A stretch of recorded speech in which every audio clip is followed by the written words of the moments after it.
आंखें खोलें। शुभ प्रभात। जब मैं 6ठी क्लास में पढ़ता था तो हमारे एक शिक्षक ये श्लोक बार बार गाते थे और उस श्लोक का मेरे मन पर बहुत गहरा प्रभाव पड़ा। और वो था, जो भरा नहीं है भावों से, बहती जिसमें रसधार नहीं, वो हृदय नहीं है पत्थर है, जिसमें स्वदेश का प्यार नहीं। ये रामधारी सिंह दिनकर जी ने इसको लिखा, लेकिन वो जब भी क्लास में आते थे तो वो यही सुनाते थे कि जो भरा नहीं है भावों से, बहती जिसमें रसधार नहीं, वह हृदय नहीं है पत्थर है, जिसमें स्वदेश का प्यार नहीं। यानी अपने देश से प्यार करना कितना महत्वपूर्ण है। और जब अपने देश से प्यार होने लगता है, अपने देश की चीजें स्मरण करने का मन करने लगता है, सुनने से अपने देश के प्रति भावना जागने लगती है, तो अपने आप ही भाव भर जाता है और रसधार बहने लगती है। जब तक हमें अपने देश के बारे में पता नहीं रहता, तब तक कोई दूसरा आप किसी के देश के बारे में बताए, हमें उसके प्रति गर्व आ जाता है। तो हमें अपने देश के प्रति जानना, हमारा देश आखिर कैसा है, हमारे देश की क्वालिटी क्या है, हमारा देश सोने की चिड़िया क्यों कहा गया, हमारा देश ऐसा क्या रहा जिसकी गुणवत्ता सारी दुनिया ने विश्वगुरु के रूप में हमारे देश को गाई, ऐसी क्या चीजें हैं। तो अनेक सारी चीजें हमारे देश में हैं। रंग बिरंगी 6 ऋतुएं दुनिया में कहीं नहीं है।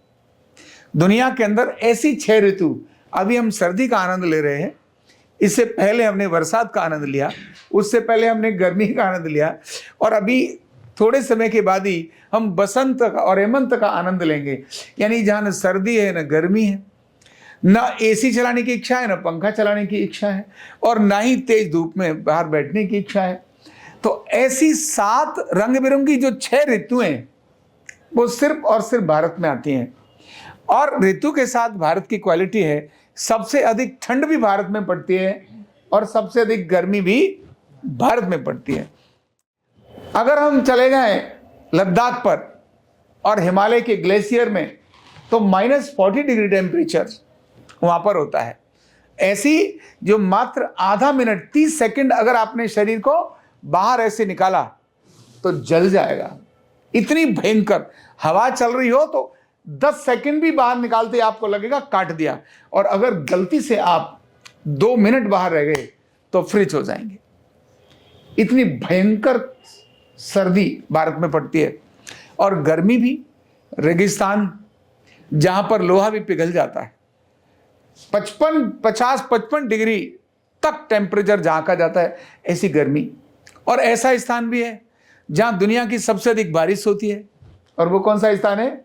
चेरापूंजी, वो भी भारत में ही है। और ऐसा स्थान भी है जहां न कभी 40 डिग्री टेम्परेचर होता है, न जहां कभी 18 डिग्री टेम्परेचर होता है, वहां 20 से 30 के बीच में ही रहता है। और वो बंबई और उसके पास का स्थान है, न ज्यादा वहां गर्मी पड़ती है कभी, और न ज्यादा कभी सर्दी पड़ती है। तो केवल ऋतुओं में ही नहीं, यानी प्रकृति ने ही हमारे को देश को सबसे पहला स्थान दिया है। खनिज संपदा में तो भारत अद्भुत है।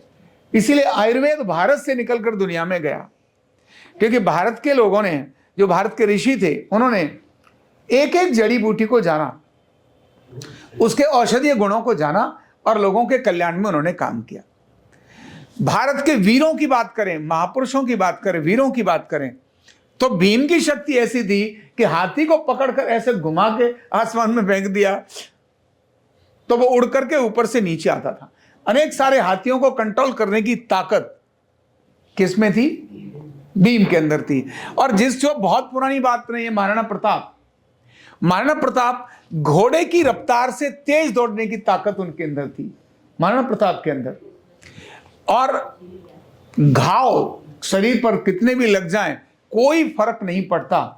80 घाव लगे थे तन पर, फिर भी व्यथा नहीं थी मन पर। राणा सांगा के बारे में ऐसी कहावत है, 80 घाव उसके शरीर पर लग गए, फिर भी कोई व्यथा नहीं थी। गुरु तेग बहादुर जी को अभी हमने स्मरण किया। उनके सामने क्या क्या उनके शिष्यों के साथ उस समय मुगल आताताइयों ने अत्याचार किया, लेकिन उनके एक चेहरे पर शिकन भी नहीं आई। बंदा वीर बैरागी के छोटे छोटे ऐसे टुकड़े कर दिए गए, लेकिन कोई शिकन नहीं आई। ऐसी सहन शक्ति भारत के अंदर है, पराक्रम भारत के अंदर है। और यह जो ब्रह्मास्त्र की बात करते हैं, परमाणु की बात करते हैं, जो एटम की बात करते हैं, वो एटम भी किसके पास है? भारत के। किसने दिया पहला परमाणु बम? ये जो आजकल के परमाणु बम उसके सामने कोई ताकत नहीं रखते। क्यों?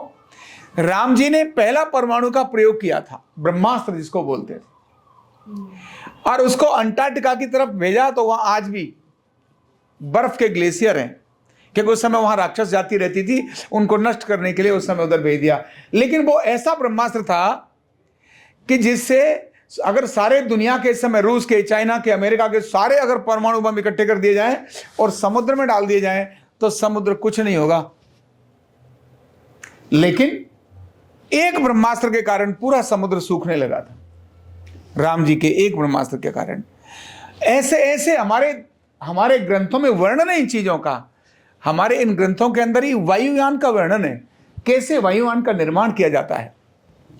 यहाँ की टेक्नोलॉजी को ले जाकर के बाहर के देशों ने हमारे विद्वानों को भी ले गए और यहाँ के ग्रंथों को भी ले गए, उनसे पढ़वा करके उसको कुछ कराया और अपनी मुहर लगाई।